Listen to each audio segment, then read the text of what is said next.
340,000 years ago, someone drew a circle, not a wall, not a roof, just a line.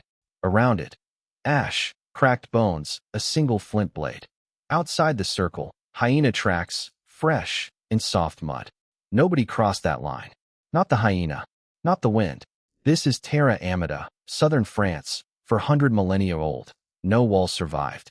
Just the outline where walls once stood. Archaeologists call it the oldest known human shelter on Earth. But here is the strange part nobody explains well. The roof was flimsy. Branches. It could not stop rain. It could not stop wind either. It barely stopped anything. So what was it actually built to keep out? The textbook answer is simple: shelter from weather and predators. You already nodded at that answer. You were wrong too. Because humans survived 1 million years with no home at all. Homo erectus crossed 3 continents. Slept on open ground. No roof stopped a leopard from smelling a sleeping body. Weather never built you a house. You already had skin, fire, caves. Caves were free, waterproof, defensible. Humans used them for eons. So why leave a perfect cave to build a leaky hut? That is the real question this video is built around. Not, how did they survive the cold? They already could. The question is, why build a boundary where none was needed? Not a wall against nature. A wall against something else. Every known culture, without exception, marks where home begins. A doorway. A threshold. A line you do not cross uninvited. Even nomads who own nothing still mark that line daily. So home was never primarily about walls keeping weather out. Home was about deciding who is allowed to be near you. And that decision required something the body alone could not do. It required trusting someone else while your eyes were closed. Sleep is the most dangerous thing a human being ever does. Unconscious. Blind. Unable to run. For 6 to 8 hours. Every home, at its root, is a solved sleep problem. 900,000 years ago, something changed at Wonderwerk Cave. Deep inside, archaeologists found ash. Controlled, repeated, contained ash. Not a wildfire. A fire someone fed, night after night. Fire does not maintain itself. Someone has to stay awake. That single fact rearranged the entire structure. Someone had to watch the fire while others closed their eyes. That someone needed a fixed spot to return to every night. A fire you rebuild from scratch each evening is a weak fire. A fire kept alive for years is an entirely different tool. Keeping it alive meant staying near the same patch of ground. The fire did not move. So the sleeping bodies stopped moving. This is the quiet birth of a fixed address, not chosen for comfort. Chosen because the fire could not walk. Around that fire, for the first time, roles began to split. One person tends the flame. Another watches the dark edge. A third prepares food no longer eaten where it was killed. Eating moved. Killing stayed in the field. That split mattered. Food now had to be carried somewhere. Somewhere specific. Somewhere known. That somewhere is the first thing that deserves the word home, not a roof. A coordinate everyone agreed to return to. Chimpanzees solved the sleep problem differently. They build new beds nightly, a fresh nest, high in a tree, every single evening. No memory required. No planning. Just height and fresh leaves. Humans stopped climbing trees to sleep around 2 million years ago. Our spines, our feet, our hips changed.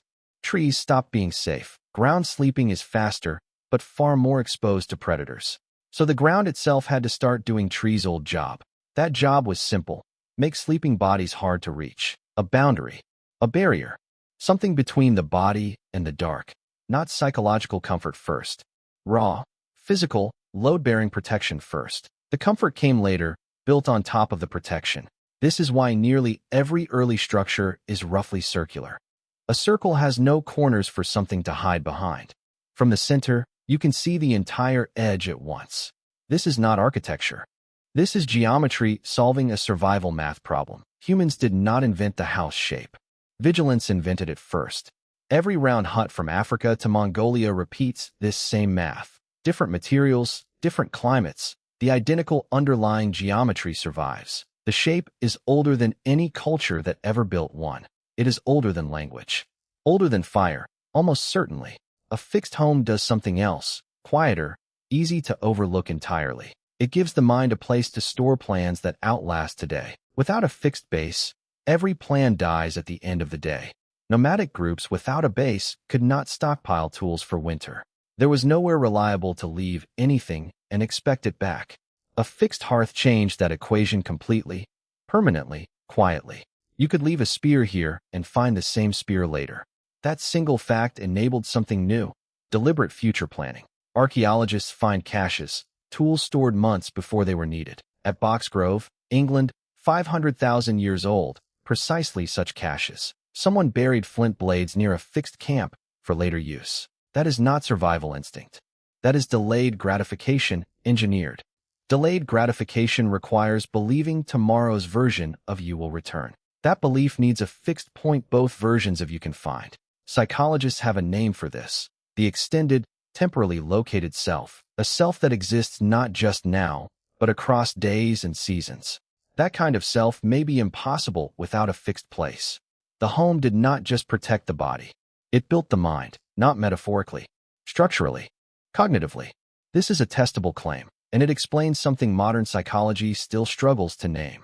A fixed base also solved a problem meat alone could not. Roughly 20,000 years ago, storage pits appear across sites.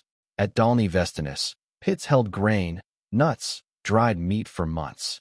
Storage only works if thieves and rot cannot reach it easily. That requires constant, local defense. Someone has to stay nearby. So the group could no longer follow the herds every single day. Part of the group became anchored, guarding stores while others hunted. This is the earliest visible split between mobile and settled labor. Not a rich versus poor divide yet. A moving versus staying divide. Staying required trusting the movers to come back with real food. Moving required trusting the stayers not to eat everything alone. That mutual trust needed a place both sides could always find. The home became a contract, written in location instead of words. You could not sign it.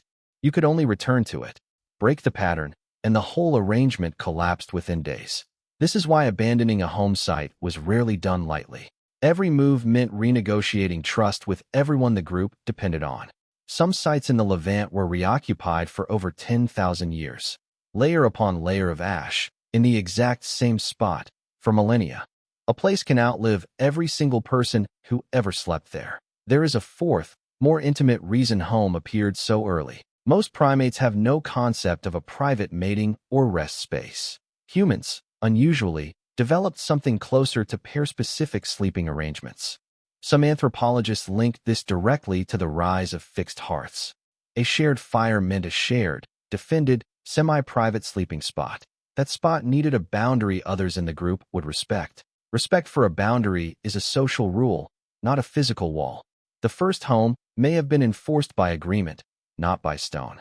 Long before doors existed, the idea of a door already did. An agreement that says, this space is not for everyone. That agreement is the true ancestor of every lock ever made. Territoriality in animals is about resources. In humans, it became relational. Not just what is mine, but who is allowed near me. That distinction is the seed of privacy, ownership, and eventually property. None of it required a single brick to already be true. The physical house came later. The boundary came first in the mind. Every wall ever built is a translation of that earlier agreement. Stone did not invent the idea. Stone just made it harder to ignore. And once ignoring it became hard, something else became possible too. Inheritance. A boundary that outlives the person who first drew it. Picture one specific night, 300,000 years before writing. A valley in what is now northern Spain. Cold. Late autumn.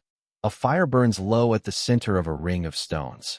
A man feeds it one dry branch, watching the flame steady itself. Around him, 6 bodies breathe slowly, arranged like spokes on a wheel. Feet toward the fire. Heads toward the darkness beyond the stones. Somewhere in the dark, something large moves through dry grass. The man does not reach for a weapon. He watches the boundary. The boundary holds, not because it is strong, but because it is known. The animal circles once, smells old ash, and moves on. It has learned, across many nights, what this circle usually means. By dawn, nobody remembers waking. The fire simply never went out. This is not a dramatic story. That is exactly the point. Nothing happened, because something invisible had already been built to prevent it. Not walls. Not weapons. A boundary held together by shared expectation. That expectation is the actual invention. Everything else is just material. Stone, wood, mud, brick. All of it just makes the idea visible. The idea itself needs no material at all to already function. Every house you have ever lived in inherited that one idea. It is older than your language, your country, your species' cities. Fast forward to now, and the idea has not changed at all. A house today still does the same four ancient jobs exactly. It anchors a fire, now called a stove or a furnace. It protects sleep, now behind a lock instead of a stone ring. It stores goods, now called a pantry, a garage, a storage unit. It marks a boundary of intimacy, now called a bedroom door. Real estate economics, stripped down, still runs on these same four needs. A location near reliable resources still costs more than a remote one. That is the storage pit logic, priced in dollars instead of grain. A quiet street still sells for more than a loud, exposed one. That is the sleep vulnerability logic, priced into every listing you scroll. A locked door still changes how safely a person's mind can rest. Studies on housing insecurity link it directly to disrupted sleep quality, not comfort. Actual measurable changes in how deeply people can sleep. A 2023 study found unstable housing predicts chronic sleep disruption. The mechanism your ancestors solved with stones, you now solve with rent. The system did not invent housing anxiety. It just changed the currency. Homelessness, stripped of policy language, is a return to the open circle. Except now there is no fire everyone agrees to protect together. No shared expectation. No circle. Just concrete and passing strangers. This is not a policy lecture. It is a return to the mechanism. Every housing crisis is, underneath the headlines, a broken boundary problem. The boundary that once needed 6 people's trust now needs a system's. Banks, landlords, zoning boards, modern stand-ins for the ring of stones. None of them invented the need. They just inherited managing it. Which means the need itself is not economic. It is far older. It was never really about shelter from rain in the first place. It was always about a place your unconscious body could trust. Every generation just rebuilds that trust in whatever material is available. Yours happens to be built from drywall, a lease, and a lock. So here is the question worth sitting with for a moment. When you close your door tonight, what are you actually doing? You are not just blocking wind. Wind was never the real threat. You are redrawing a circle 340,000 years old. You are telling your own unconscious body, it is safe to stop watching.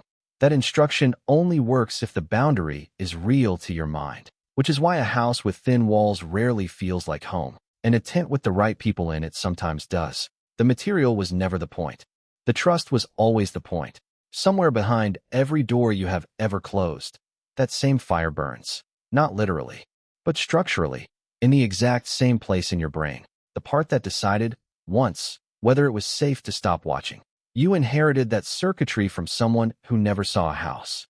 They just found one circle of stones, and it was enough. Tonight, you will do what they did, in a language they never had.